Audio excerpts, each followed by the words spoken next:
একদিন ফাতেমা তার মা-বাবার সাথে গ্রামের বাড়িতে বেড়াতে যায়। গ্রামের বাড়িতে বড় একটা বাগান ছিল।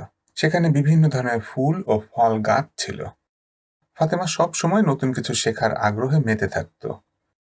সেদিন সন্ধ্যায় ফাতেমার বাবা বাগানের পাশে একটি ছোট্ট ক্যাম্প ফায়ার জ্বালান। আগুনের চারপাশে সবাই বসে গল্প করছিল। ফাতেমা আগুনের উজ্জ্বল রং ও তাপ দেখে মুগ্ধ হয়। সে ধীরে ধীরে আগুনের দিকে এগিয়ে যেতে থাকে। ঠিক তখনই তার মা তাকে থামিয়ে দেন এবং বলেন, ফাতেমা, আগুন খুব বিপজ্জনক, তোমাকে পুড়িয়ে দিতে পারে। তাই সব সময় আগুন থেকে দূরে থাকতে হবে। ফাতেমা তার মায়ের কথা শোনে এবং আগুন থেকে দূরে সরে আসে। তার মা আরো বলেন, আগুন দেখতে সুন্দর হতে পারে, কিন্তু এটি খুবই বিপজ্জনক। যদি কখনো আগুন দেখো তাহলে সাবধান থাকবে এবং বড়দের অনুমতি ছাড়া কাছেও যাবে না।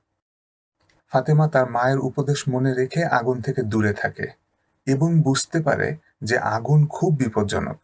একটু ভুল ত্রুটি হলে পুড়ে যাওয়ার সম্ভাবনা আছে। ছোট্ট বন্ধুরা, বলো তো, আগুনের কাছে যাওয়া কি বুদ্ধিমানের কাজ? ঠিক বলেছ, তোমরা অনেক খেয়ালি, মাশা আল্লাহ। আগুনের মতো বিপজ্জনক জিনিস থেকে সব সময় সাবধান থাকতে হবে এবং বড়দের কথা শুনতে হবে, যাতে আমরা নিরাপদে থাকতে পারি, ইনশাআল্লাহ।